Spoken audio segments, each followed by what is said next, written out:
Hi there. My name is Lucas Weiss, and I am the host of the Weesesports Quarantine Chronicles. For today's episode, I'm joined by Scott Burnside. Scott is a National Hockey League writer at The Athletic. In this episode, I chat with Scott about the NHL's return to play plan, getting his start in a smaller market, transitioning to cover hockey at the national level in the United States, working for the Dallas Stars as a media correspondent, before finally transitioning to The Athletic to be a national NHL writer. The Weesesports Quarantine Chronicles is available on YouTube, Apple Podcasts, and Spotify. So make sure to like, rate, watch, and subscribe to all three of those channels. This is episode 37 of the Weesports Quarantine Chronicles. All right, on today's episode of the Weesports Quarantine Chronicles, I am joined by Scott Burnside. He is a national hockey writer for The Athletic. Scott, thanks so much for joining me on the Weesports Quarantine Chronicles. How are you? Doing very well, Lucas. Thanks for having me on. I'm gonna tilt this down. I want to show you my shirt. So, Amazing. Well, listen, I mean, your ears must have been burning last week because, throughout this pandemic, there's, hasn't been a lot of hockey to talk about. There's been a lot of, looking back at, hockey history and things like that. But I know that you must have, it must have been exciting, intriguing for you as a writer last week when Gary Bettman, the commissioner of the NHL, announced that there's going to be a return to play. yeah, I mean, and certainly there's so much debate and discussion about, just how the return to play format was going to look, what was going into the discussion on it, what kinds of different models were being debated. And of course, the situation remains so fluid from day to day, from hour to hour. I was talking to a GM, and we were actually talking about the long period of time when it looked like there would be 4 cities, 6 teams in each of 4 cities, along divisional lines, more or less. And the GM was like, well, just so you know, tomorrow may be completely different. And of course, when the league and the players came up with the 24-team model, it did look completely different because it ended up with 2 hub cities, 12 teams in each city. And I think that's a reflection of the uncertainty with the COVID-19 virus and where we will be at across North America in terms of a potentially safe place, or the safer of places to hold this kind of event. And the fact that if you have 2 cities, that lessens your exposure to, if I can use that term, to problems compared with 4 cities. And so that's where we're at. And it was exciting. And I've talked to a bunch of reporters and some players, executives, and, so many dominoes yet to tip over before we get to that point. But it is exciting to think about what might happen and what that play-in round is going to look like and which teams stack up and the round robin, all of it. It is exciting to think about given where we're at in this pause and in this pandemic. And you talked about a lot of the dominoes that still need to fall. I'm just curious, in your opinion, Scott, like what is the biggest detail that needs to be hashed out in order to return to play? Yeah, for me, it's a pretty simple one. It's the safety of the players and the circumstances in which the players are going to be housed. We keep using the term bubble.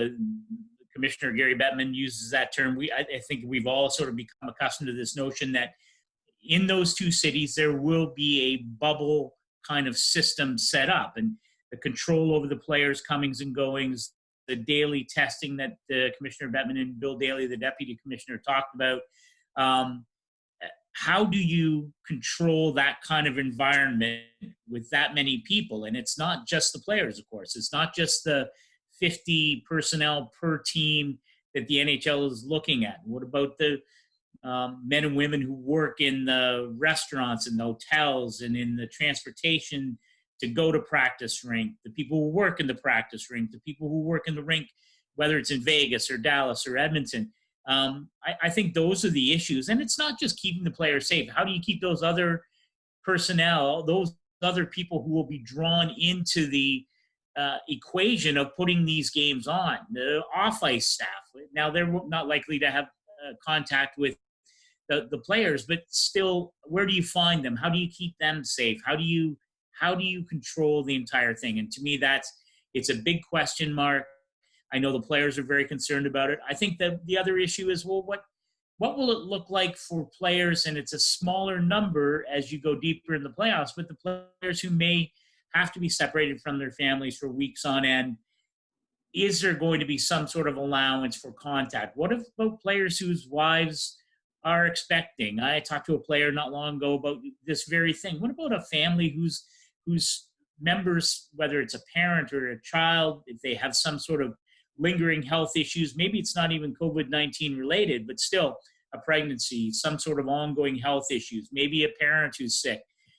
Those are issues. How will those players be able to contact? What happens if they need to go home? All of those things fall into that broader question of what will the bubble be like and who can come and go and those sorts of things. And one of the questions that also remains, Scott, is about the media and doing some research for this interview. I mean, last year, you were writing in Boston for Game 7 of the Stanley Cup Final. This year, it's obviously going to be different. So I'm just curious, still a lot to be determined, but, how do you expect your job to change as a result of this, and what are the challenges of those changes? Yeah, for sure. And I think those same kinds of questions exist for the reporters. And, whatever the access is going to be, and I think the league, I know the Professional Hockey Writers Association, Frank Cervalli is the president of the association. He's been in contact with league personnel about how it might work. I think it's important for the league to make sure that there is some sort of mechanism for people to cover this event. This is hopefully it's a once in a lifetime thing. It's important for the stories to be told. It's important for the stories to be told accurately and with as much access as can be mustered safely. And I think the NHL understands this. They understand that the content surrounding this competition is going to be vital to what they hope to achieve in terms of getting through and awarding a Stanley Cup and having it be meaningful and fair and integrity. A lot of that comes from the stories that are told around it. Can't be done in a vacuum. So I do think the league understands that. So we'll see. But I think the same kinds of questions exist for reporters who will be or might be asked to or might be in a position to go and cover it. Is it going to be safe for them? What about reporters who have younger families? All of those things that we are asking, or the players are asking, I think in some ways reporters will ask that too. Broadcast teams, off-ice NHL officials, all of the people who may be drawn into the coverage or the machinery of putting this on are likely going to be confronting the same kinds of questions. Do I feel safe and comfortable in going to do that? I mean, you mentioned I've been doing it a long time, covered a lot of playoffs, a lot of Stanley Cup finals. I would be honored to go and cover this because I think it's an important moment in NHL history, and in whatever small way I might be part of that, I would like to be there. But it has yet to be seen exactly what that will look like. I want to get into your career, and of course, you just mentioned how you've covered a lot of signature hockey events throughout your career. Was being a hockey writer always in the cards for you, Scott? Was that always what you wanted to do for your career? No, it didn't. It really, I guess it sort of happened organically, but I was a news guy for a long time. I got my start at the Windsor Star. I was an intern there and knew what I did not know about the business was so vast. It would take literally weeks and weeks to describe what I didn't know about journalism and being a journalist. And I was lucky I spent 6 years at the Windsor Star. I learned a ton. I ended up in Toronto, worked at the Toronto Sun for close to 6 years as well. I was a news guy. I covered a court case involving Paul Bernarda and Carla Homolka. Worked with a colleague at the Toronto Sun, Alan Cairns, who passed away last year. we wrote a book about the case. And so the idea of being a sports person or a sports reporter or a hockey writer never really entered the equation until it was after the Bernardo Homolka trial. And I was looking to do something different, and had an opportunity to go back to Windsor as a columnist there, as a sports columnist.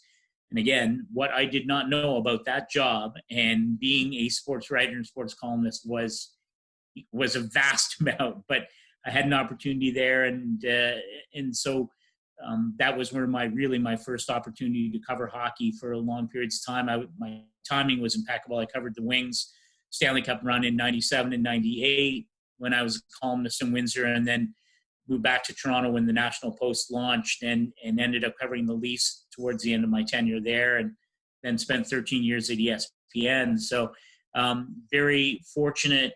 But no, it wasn't something that I'd set my sights on, and had always been a huge sports fan, huge hockey fan. Grew up a huge Montreal Canadiens fan. Was often inconsolable when they lost in the playoffs as a child, and frankly, even as an adult, before I became a sports writer. So, but I think the affection for it, doesn't necessarily, to me, you have to love it to do it. And so I feel very fortunate that for a long time now, I've been able to do something, that I've loved and felt very passionately about, and had great opportunities. So I certainly feel blessed to have had the opportunities that I've had in covering the game, and to have been able to spend time at Stanley Cup playoffs and Olympic Games and World Cup of Hockey, things like that. So, consider myself very, very fortunate. And you mentioned how you got your start in news, and I feel like a lot of sports journalists, that's how they get their start. I mean, they dream of perhaps one day becoming a sports writer, but you have to sometimes work on different news beats. And I'm just curious about your experiences working, court cases or a local paper like the Windsor Star. What skills did you learn that helped you when you eventually became a sports writer and a sports columnist? Yeah, I think it's the opportunity when you work at a smaller place. And at that time, I mean, it's a function of how old I am, but at that time, the community newspapers, and whether it was the Windsor Star, or London Free Press, or Hamilton Spectator, even in the smaller cities in Ontario, those were vitally important to the community. And I'm not saying they aren't now, but the newspaper industry is very different than when I broke into it. And so it was a function of working in a smaller city, but at a daily paper that was really important within the community, and having the opportunities to do different kinds of reporting. I covered City Hall for a brief period of time, probably far too long for local municipal politicians in Windsor, frankly, but to learn about things like City Hall and the budget process, and to cover, again, in a border city like Windsor, to spend some time in Detroit covering major events that happened there, and to cover labor events in a very strong union town. Those kinds of opportunities, they really do. They thrust you into important situations, and they challenge you to learn on the fly, to learn different kinds of things, different ways of writing and reporting. So I think by the time I became a sports writer, I think the ability to, it's not asking the tough questions, but maybe thinking in a way that's different, that if you haven't had those experiences, maybe your brain works in a different way in terms of the interview process or things like that. What are the stories that you would like to read? As a longtime sports fan, I think when I became a sports writer, maybe I was able to answer some of those questions. What would I want to read about? As I was somebody who simply picked up the paper every day, wanting to read about whether it's the Montreal Expos or whatever it was, maybe I was in a position to look at it from a different perspective by the time I got into sports. And you mentioned how, you were one of the first people at the National Post. You spent many years there. And Scott, I mean, look, a lot of Canadian journalists, broadcasters, reporters would be fortunate to get a really good job, here in Canada and just stay here in Canada. But you had the opportunity to work for ESPN.com, which is not only one of the biggest television networks in the States, but in North America. So I'm just curious how that opportunity came about to transition from print in Toronto to then a digital website in ESPN.com. Yeah, it came out because I got laid off at the National Post. That was sort of how that happened. And again, that's, having, my experiences are the same as many journalists in the way this industry goes, whether you're a news person or a sports person. My experiences, sadly, have been shared by literally hundreds and hundreds of people. But I was laid off right after 9/11 by the National Post. In fact, I was in St. John's, Newfoundland. I had flown out there for the Toronto Maple Leafs training camp, and had to come home early and was laid off. And so I spent a year or so freelancing, doing whatever I could. If John Shannon is ever watching your podcast, I owe John Shannon a vote of thanks. At that time, he was just starting Leafs TV, so I started doing Leafs TV with Glenn Healy and Rick Vive in the very first days of Leafs TV. And again, you talk about the opportunity to learn a new craft or a new skill. And I had no skill at any of those elements, but that had those opportunities, and started to do some freelance work for ESPN.com. Great Jim Kelly from Buffalo was already doing some of the stuff for ESPN, and sort of was transitioning away from that. So I was able to slide in and really start to do a lot of work for ESPN.com. And after the 04-05 lockout, I just didn't leave. I sort of squatted in the job, and for quite some time it was one editor, Joy Russo, and myself, and we were the hockey team at ESPN.com. And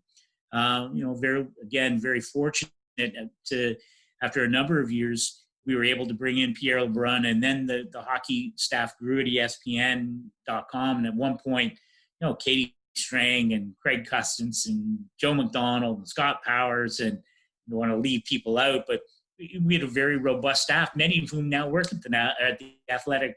I work with them, and again, I feel pretty lucky for that kind of experience. But again, the ability to work for an entity like ESPN.com, it opens doors because of their profile, because of who they are, and I learned a tremendous amount doing that. And I like to think that in some small way, maybe help to raise the profile of hockey within that environment as well. But zero regrets there. And even though I'd already been laid off, so when I got swept out by ESPN in the spring of 2017, it was old hat. And so you take it much less personally as time goes on, and maybe these things happen to you, and you understand it really is a business thing. It's not about whether people like you or don't like you. And the opportunity, I spent a year working for the Dallas Stars after that. And again,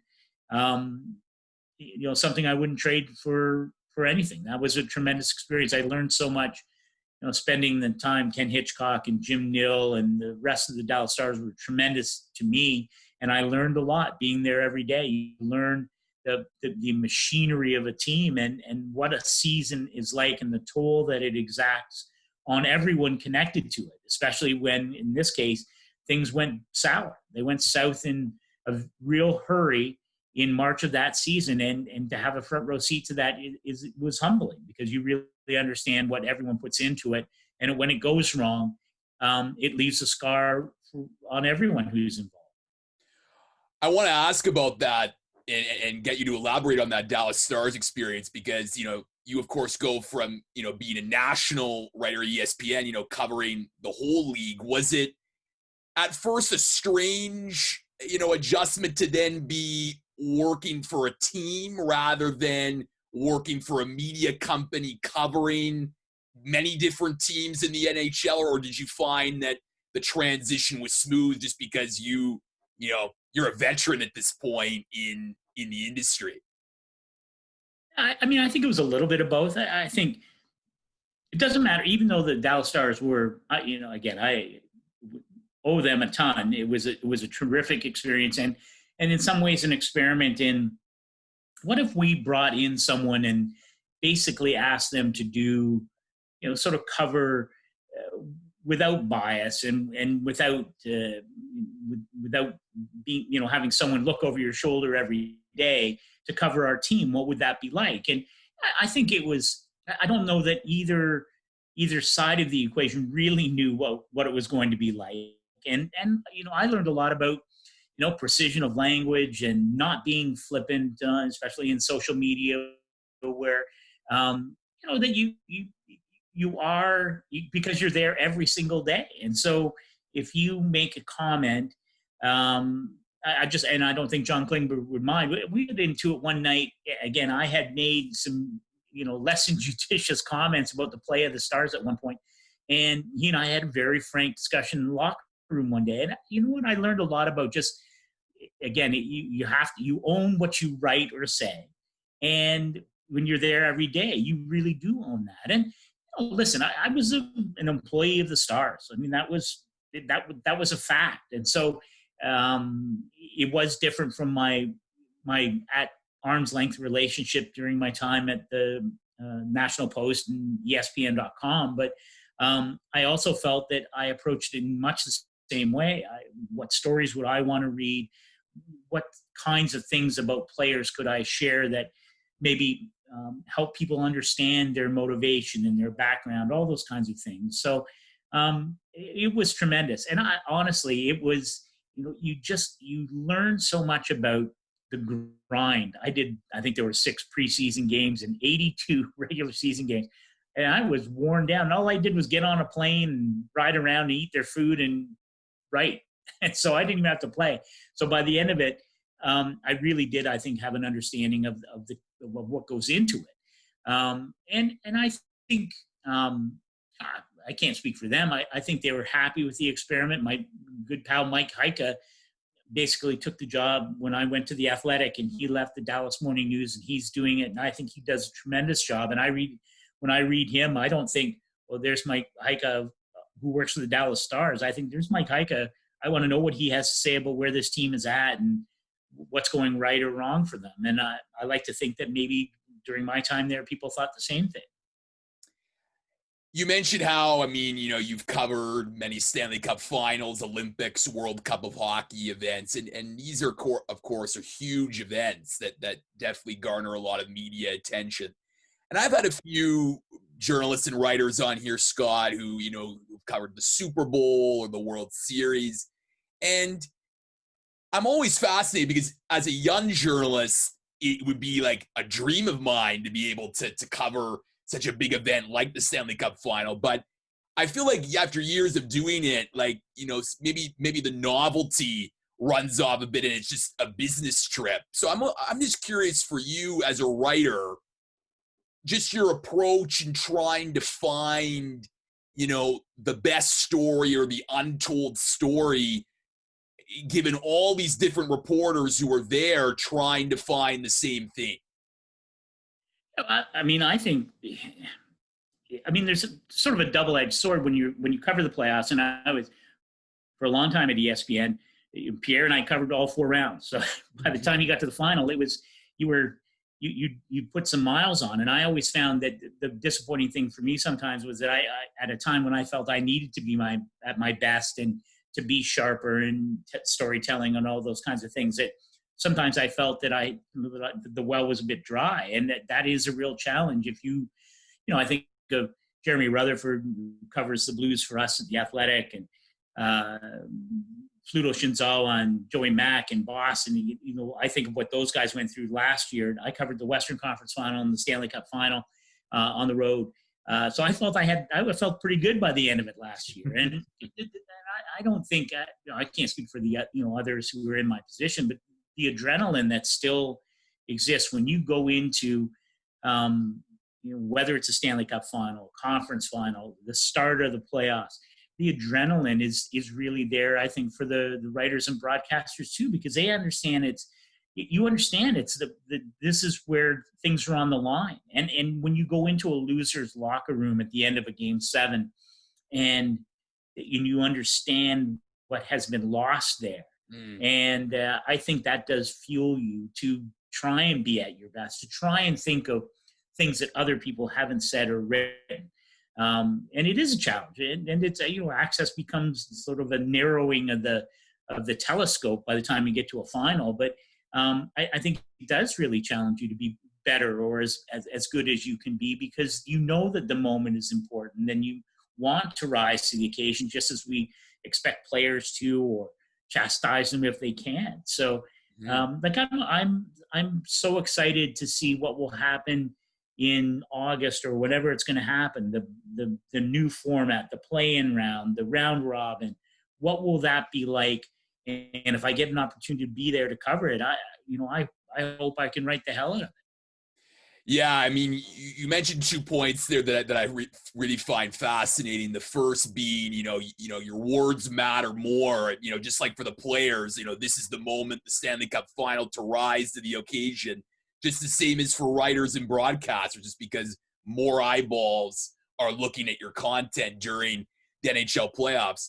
And then the next point you made was about, going into the losers' locker room, because look, I mean, any journalist, you want to get in, inside the winner's locker room and, be in that experience of the champagne showers and seeing all the happiness. But I think as a journalist, the challenge is being able to write really well and captivate what the losers are feeling. And, last year, the Boston Bruins, 2011, the Vancouver Canucks, those 2 moments come to mind as sort of, finding those, columnists and writers who can really capture that moment effectively.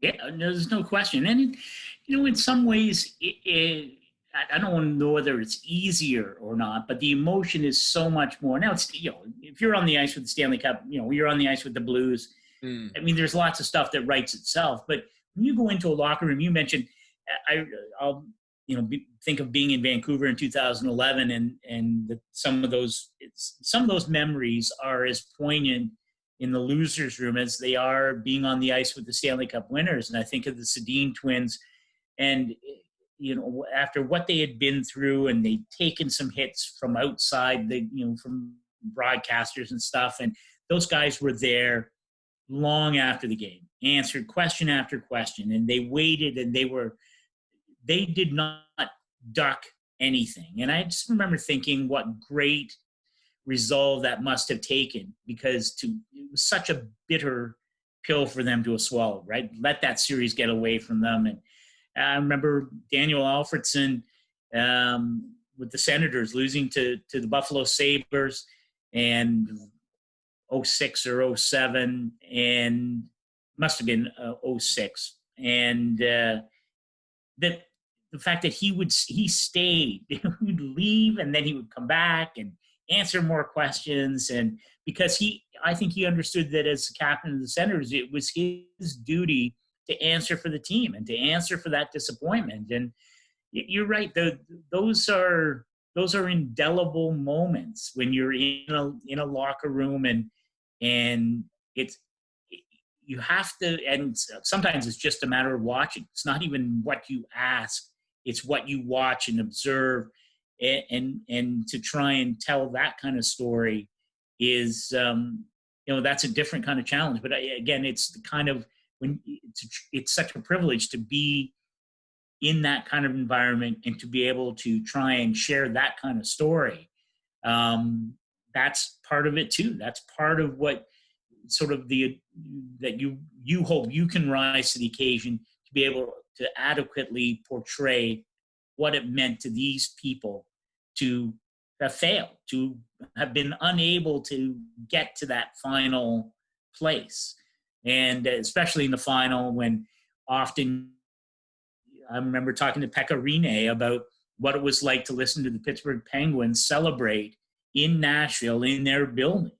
And it's heartbreaking when people are sharing that with you. And so you get to be a part of that too. And there's a certain responsibility that comes with that.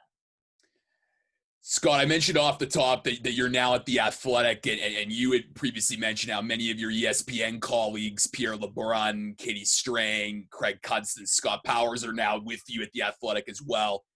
And The Athletic NHL has done a great job of balancing the veteran journalists like those I've just mentioned, as well as up-and-coming journalists like Scott Wheeler, Haley Salvian, just name a couple. I'm just curious, what's that like for you, and what this challenge has been like working in a place like The Athletic that has really, experienced a meteoric rise just in terms of, prevalence and getting, subscribers and really producing, thoughtful and engaging content? Yeah, no, I think it's a great question. And I think back to a year ago in Vancouver at the draft, and the entire NHL group from The Athletic, we're not a small group anymore. Mm-hmm. Like we're a big unruly mob. And so we gathered in Vancouver, and we had basically a day-long workshop. And it's really, it sounds trite, but it's still invigorating to listen to people. You mentioned some of the young reporters, Sarah Sivian and Ryan Clark, and there's an entire group that, when you listen to the passion that they bring to their beats, and to hear about their experiences, and some of them are new to covering hockey, new to covering teams.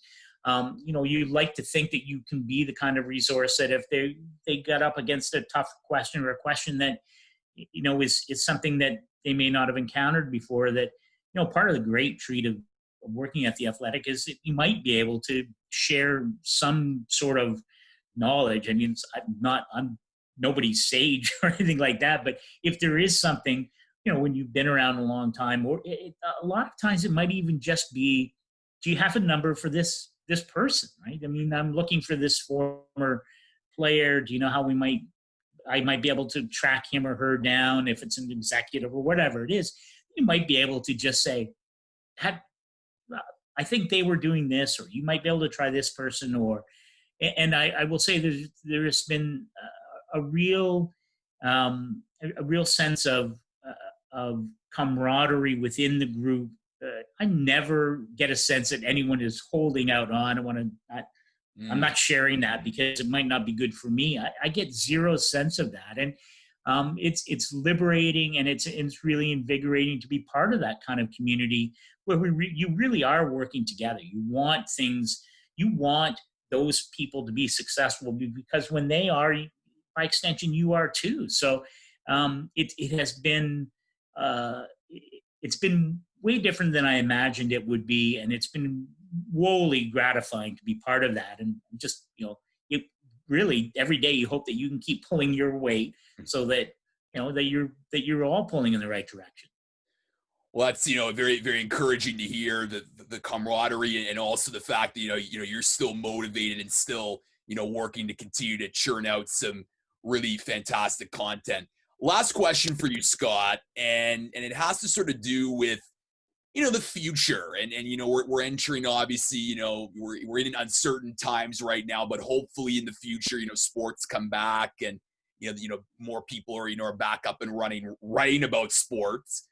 But for a young journalist, coming into the industry now, it certainly compares to what you did, where it was mainly print driven, and most people at a university would go write for a paper. Now you have to learn a bunch of different skills. So I'm just curious for you, it's obviously challenging, but are there opportunities in hockey now more than ever to get your foot in the door in covering the sport? I think there are. I mean, it is hard, and this pandemic has just been. I mean, the list of the groups of people and industries that have been really tattered by this is long, and it certainly goes beyond the media, but certainly it is. I feel for people who are looking for jobs in journalism as a whole right now, and certainly within sports journalism. But I think you hit on exactly the important element, and that is the variety of skills that now, when you come to the table, that it's not just, can you string a few sentences together and work a keyboard. It's, could you be involved in a podcast? Could you shoot some video? What kinds of things, platforms are you comfortable with in terms of sharing a message, and in terms of coming to a prospective employer and saying, you know what, I could do some of this. I could edit sound. I could edit video on my computer. I'm comfortable with the written word, all those kinds of things. I feel, and it's such an easy thing to say, but if you're able to write, if you find a place, and whether it's a blog or wherever you are able to share, have an experience of writing and to hone your skills that way. It's harder than certainly back in the past when every good sized city had one at least newspaper in it, and maybe you could get an internship there. That dynamic is completely different. But I would say it really is about trying as much as possible to find a place where you can practice and hone your skills, and not to be afraid to ask people for help, or could you look at this? Would you, I try and do that kind of thing. If there's an ability to read things or offer suggestions, and pretend it's going to be easy, because it's a hard road out there, but it doesn't mean it can't be done. And I think it really is about, well, who might be interested, or who would want to read this, or who can I reach out to see if they have an idea? And I think those are things. I'm glad it's not me right now, but I think there certainly are ways that you can do it. And it's, The Athletic is a terrific example of it. Doesn't have to be through one avenue either. It's not all, you don't have to have gone to this J school and done this internship and then that's the only way you can get a job. I think The Athletic is a great example of where we have a lot of different backgrounds, people who bring a lot of different things to the table. And I think the content reflects that.